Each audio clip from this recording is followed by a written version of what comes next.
Morning students, 9th class science में lesson number 1 कल आपका कंप्लीट हो गया था और इसमें जो लास्ट हेडिंग है आपने क्या सीखा ये अभी आपका जो है कल नहीं बताया गया था, तो इसे मैं आज आपको समझाऊंगा कि इस लेसन के अंदर हमने जो भी पढ़ा है उसका एक तरीके से समरी होती है, सारांश होता है। शॉर्ट फॉर्म में इसको लिख दिया जाता है कि बच्चे इसको भी एक बार देख लें तो उनके ये समझ में आ जाता है कि इस लेसन के अंदर हमने क्या स्टडी की है, क्या अध्ययन किया है।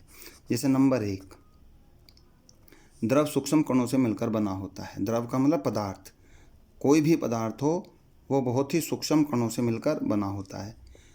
हमारे आसपास पदार्थ 3 अवस्थाओं में विद्यमान होता है, जैसा कि आप पहले से जानते हैं कि ठोस, द्रव और गैस। ये जो आप द्रव पढ़ रहे हैं बच्चों, द्रव, इसका मतलब भी पदार्थ से ही है कि हमारे आसपास जो भी पदार्थ हैं, जो भी द्रव्य हैं, वो 3 स्टेज में होते हैं, ठोस, द्रव और गैस। ठोस के कणों में आकर्षण बल सबसे अधिक होता है, क्योंकि ठोस होता है। गैस के कणों में आकर्षण बल सबसे कम होता है और द्रव के कणों में इन दोनों के मध्यवर्तीय होते हैं। अर्थात द्रव में जो आकर्षण बल है, द्रव के कणों में जो आकर्षण बल है वो ठोस से अधिक होता है और गैस से कम होता है। ठोस के कणों में ठोसों को निहित करने वाले कणों के बीच का रिक्त स्थान और गतिज ऊर्जा न्यूनतम गैसों के लिए यह अधिकतम, किंतु द्रवों के लिए मध्यवर्तीय है। जो इनके बीच में अंतरावकाश होता है, ठोस के कणों के बीच में मध्य में जो अंतरावकाश है वो बहुत कम होता है, गैस में सबसे अधिक होता है और द्रव में मध्यवर्तीय होता है, अर्थात दोनों के बीच का होता है। ठीक है बच्चों। नेक्स्ट, ठोस के लिए उनके कणों की व्यवस्था अत्यधिक क्रमित होती है। द्रव में कणों की परतें एक दूसरे पर से फिसल व स्खलित हो सकती हैं। गैसों में कोई क्रम नहीं होता, इसके कण अनियमित रूप से विचरण करते रहते हैं। अर्थात गैस को अगर हम किसी भी बंद कमरे के एक कोने में खोलते हैं तो वो चारों तरफ, उस कमरे के अंदर चारों तरफ फैल जाती है, कहीं भी हम खड़े होकर के उसकी स्मेल को ले सकते हैं। अर्थात वो अनियमित रूप से विचरण करते रहते हैं। पदार्थ की अवस्थाएं अंततः परिवर्तित होती हैं, ठोस से द्रव, द्रव से गैस और ठोस से द्रव और द्रव से गैस, या गैस से द्रव और द्रव से ठोस में परिवर्तित होती रहती हैं। और ये सब बच्चों किसके कारण होती हैं? तापमान के कारण होती हैं और दाब के कारण होती हैं। तापमान और दाब के घटने बढ़ने से एक पदार्थ दूसरी अवस्था में परिवर्तित हो जाता है। जैसे ठोस सीधे द्रव अवस्था में परिवर्तित होता है, द्रव से गैस अवस्था में होती है।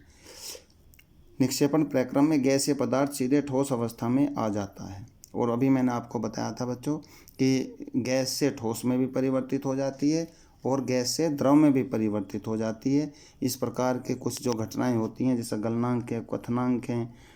गलनांक एक तरीके से बर्फ़ के गलने को गलनांक कहते हैं और पानी के उबलने को क्वथनांक कहते हैं। तो इसमें एक ठोस से जल बनता है, द्रव बनता है और द्रव से गैस बनती है। वाष्पीकरण की एक सतह की परिघटना है। सतह के कण पर्याप्त ऊर्जा ग्रहण कर उनके बीच के परस्पर आकर्षण बलों को पार कर लेते हैं और द्रव को वाष्प अवस्था में परिवर्तित कर देते हैं। ये है वाष्पीकरण की क्रिया। आपने देखा होगा कि जल वाष्प बन करके उड़ता रहता है और जल की मात्रा अधिकतर लगभग कम होती जाती है, तो इस तरीके से वाष्पीकरण होता रहता है। वाष्पीकरण की गति आपने एक और भी देखा होगा कि अब हम हाथों को सैनिटाइज करते हैं और जैसे ही हम उस सैनिटाइज़र को अपने हाथों में बच्चों लगाते हैं तो तुरंत जो हमें ठंडक महसूस होती है, क्योंकि ये वाष्पीकरण की क्रिया है कि वो आसपास के कणों को अवशोषित कर लेती है, नमी को समाप्त कर लेती है और जहाँ भी हम उस सैनिटाइज़र को, उस पदार्थ को डालते हैं, वहाँ हमको ठंडक महसूस होती है। तो ये आर्द्रता और वायु की गति के कारण सब कुछ ऐसा होता है। वाष्पीकरण से ठंडक उत्पन्न होती है। वाष्पीकरण की गुप्त ऊष्मा ताप की वह मात्रा है जो 1 kg द्रव को वायुमंडलीय दाब और द्रव के क्वथनांक पर गैसीय अवस्था में परिवर्तित करने हेतु प्रयोग होती है। और ये सब गुप्त ऊष्मा से होता है। इन बच्चों हमें ये ऊष्मा की जानकारी नहीं हो पाती है, किंतु इससे जो है वाष्पीकरण की क्रिया बराबर होती रहती है। संगलन की गुप्त ऊष्मा ऊर्जा की वह मात्रा है जो 1 kg ठोस को वायुमंडलीय दाब पर ठोस को उसके संलग्न बिंदु पर लाने के लिए प्रयोग होती है। ये सभी पॉइंट्स बच्चों हम इसमें पढ़ चुके हैं। अब इसके क्वेश्चन हैं, मैं क्वेश्चन भी इसी में भेज रहा हूँ। जिन बच्चों के पास बुक है वो आसानी से ढूंढ सकते हैं। देखिए पहले क्वेश्चन ये निशान लगाते हुए मैं इस वीडियो में दिखाई दे रहा हूँ बच्चों आपको। पहले क्वेश्चन जो हैं ये हैं, और एनसीईआरटी की बुक जो भी होगी उसमें बच्चों एक भी क्वेश्चन आपको नहीं छोड़ना होगा। एनसीईआरटी की बुक्स के सभी क्वेश्चन आपको करने होंगे। आप अपनी बुक से इसको मिलान कर सकते हैं।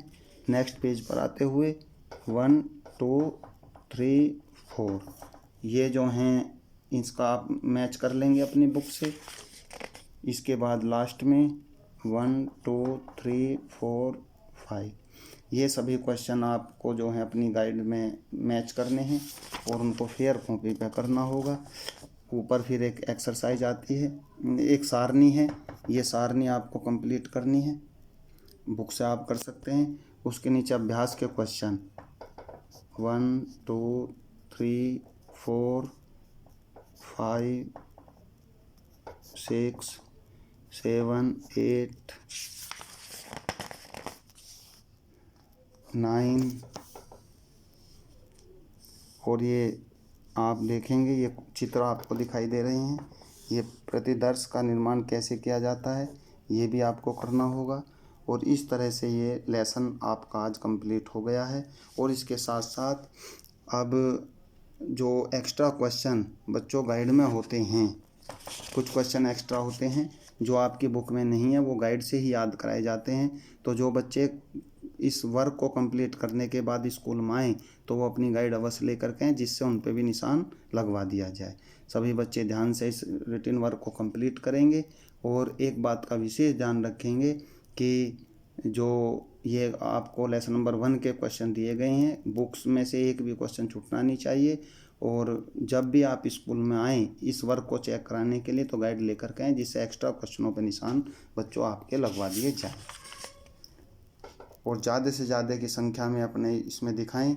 और मैं हर वीडियो में बताता हूं कि आपके रजिस्ट्रेशन 9th क्लास के 11th क्लास के शुरू हैं, जिससे आप अपना आधार कार्ड और ये फ़ोटो स्कूल में जमा कर दें। जिन बच्चों के 8th क्लास की कुछ पेंडिंग फ़ीस बची हुई है उसको भी वे स्कूल में जमा करा दें और अपना रजिस्ट्रेशन करा लें, जिससे कोई परेशानी आपको ना रहे। Thank you.